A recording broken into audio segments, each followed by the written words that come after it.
Hello and welcome back to Voided Vanguard. This time I'm going to be talking about Perditions. So this is another example of a Legion deck that was abandoned very relatively early on in Vanguard, as it only had two sets that actively supported it. The original BT-17, same as Metalborgs, and then they also had two cards released in the first set of G Generation Stride, and then nothing after that. We did actively have, now for a complete note, we did actively have a reprint of the boss monster. So this was Perdition, Dragon, Emperor, Dragonic Overlord the Great, as well as the Dragoflame. So a Legion pair that had a restand effect like most Dragonic Overlord cards do. And we had this in the form of the cards being remade, but without the Perdition naming, so they are not considered Perdition cards. They did the same kind of thing that the original cards did where they restood, but it's not as a Legion pair. So one of the key aspects of Perdition actively does put it in comparison with the original things of Eradicator from Narukami, where they both do retiring of rear guards, but the difference is where Eradicators does everything horizontally, you're retiring mostly in the front row or as a random effect. So you retire, one of the biggest ones I can think of that never actually hit US was the Break Ride Electro Shaver, where whenever you retire something in the front row, you retire the back row unit. Whereas Perdition focuses on retiring columns, either pieces in the same column, one at a time, or all at once. The best example of this one is Pain Laser. Pain Laser is a Legion with Menace Laser, and as a Counterblast 1 cost, you can choose a column, one of your rear guards, and retire the entire column of opponent's units in that same column. Menace Laser does the exact same thing on place, a Counterblast 1 to retire something in the same column as it. And then this was also one of the first, I don't know if it was the first, to offer a non-healable damage in the form of Vortex Dragonute as a Counterblast 2 and Persona drop, so drop either itself or its Legion mate, Whirlwind Dragon. Then you retire 2 grade 2 or less units, and then if your opponent is at 4 or less damage, you deal them one damage without any trigger checks. The trigger checks are nullified. We saw that also with cards, a lot of cards in Kagero, like the Novel Vogue series, but again, that's getting off topic. So this deck did actively have a good amount of support with an actual PG that that did have the Perdition name. We also had a lot of good support for the Legion, and then we had the two cards were a Countercharger. On place, you Soul Blast 1 card with Perdition if your opponent has no rear guards in the same column. If you do, Countercharge 2. And then the grade 2 was whenever you retire something in the same column, you can check the top 5 cards of your deck to find a card with Perdition that has the same name as your Vanguard and add it to your hand. Again, I'm kind of going off memory on these effects, but I'm just the main thing is I'm highlighting how short the deck actively had support. It had no strides, no G guard. It had nothing. It had no stride fodder, of course. It had nothing in G aside from 2 cards. So I'd like to start off with the PG Sentinels. So when you retire a unit in the same column as this unit, if you have no units in if your opponent has no units in the column, you return 1 copy of it from your drop zone to your deck, and then return it off of a rear guard to your hand. So this is again a recursion type of PG.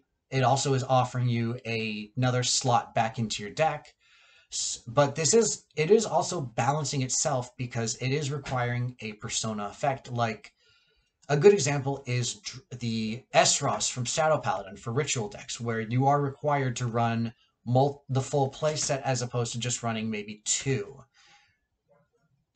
And then the G Guard is On place, you choose a column. Add the total amount of the shield of the 2 units in your opponent's circles to this unit's shield. So if your opponent has at least of 10, you gain whatever their shield value is. So if they have a 10k and a 5k, that means you're gaining a 15k shield. If they have a 5k and a 5k, you're obtaining a 10k shield. So in total, it adds up to it. And then also, the other thing that I would like to mention about this is that it is including any bonuses that the opponent may have. So it's actively working against your opponent to buff. If they want to buff their cards, they have to buff less focused. A really good example of this is anti-Geomaglas. Oh, excuse me. Where they're gaining buffs based on each copy of Geomaglas that's face up. So at the maximum, they would have their grade 3s would have a 20k shield. And that would be very nice, except for the fact that you're using that 20k shield against them. Then and then for the stride effects, as well as the effects for whatever the stride can do, in other words, the stride game, I focus less on the Legion and focus more on the idea of what the Vortex Dragonute did, the burn. And the effect of it is when you stride into a unit with Perdition. I did not write Perdition originally because there are no Perdition strides at all existing in the game, aside because the closest one is the Vortex Dragonute that you get in the Legend deck for Kai Toshiki. But you counterblast 1, choose a column. When the rear guards in that column are retired for any reason, as in they're called over, they're retired for a cost effect, instead of placing them in the damage zone, instead of placing them in the drop zone, you will place them in the damage zone face up and then heal a card from their damage zone. Once again, this is forcing the opponent to work around. This is forcing both players to work around how much they want to give. It is very similar to what they released as the V version for Cosmic Hero Ergo Deal, where it's on places. You counterblast 1, choose up to 2 units from either your opponent's or your field, and then place them in the damage zone, and then you heal them. The biggest reason why this did not work was because it offered your opponent a countercharge in a very countercharge light format. But in Premium, countercharge in and of itself is a very abundant source. You are not really needing of heavy amounts of counterblast because in Kagura there are a lot of cards that can actively countercharge. In fact, there are 2 cards that they released from the Generation Stride set that actively will recharge you 2 from retire effects. And then a G-Break 2 skill on attack for if your opponent has a lot of empty columns, it pluses 10k and a crit for each one of those. So if your opponent for some reason decides, I don't want to leave anything up for him to bash back into my damage zone, I want to leave this open. Okay, then attack plus boosts. Again, GB2 skills were never necessarily meant to be the strongest effects. They were only meant to be something that you could do after you're done with your striding. And then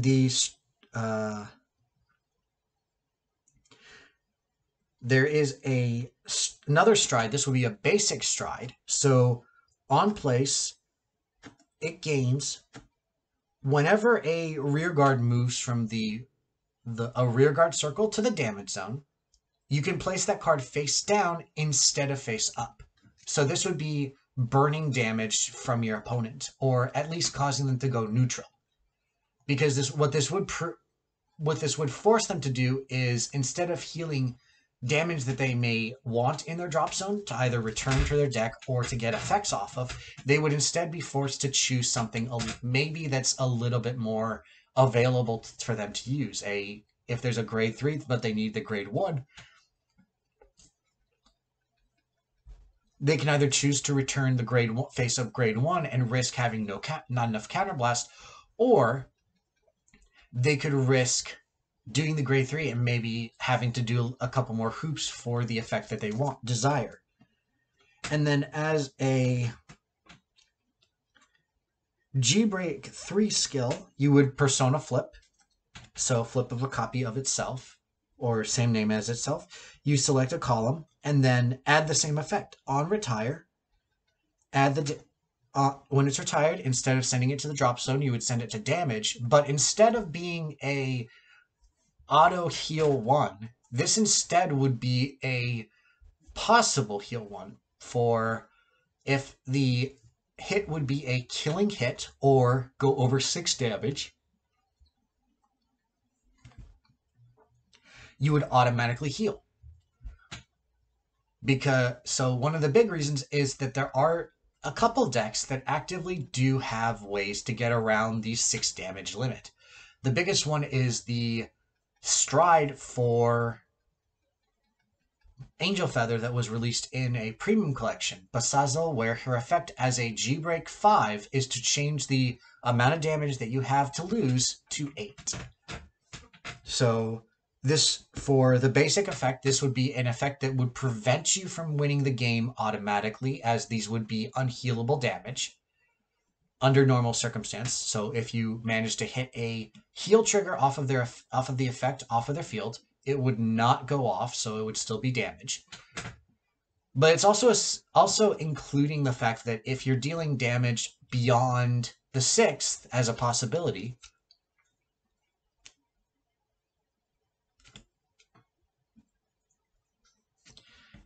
it just opens up that aspect of the game not to kill the opponent with something that's unavoidable.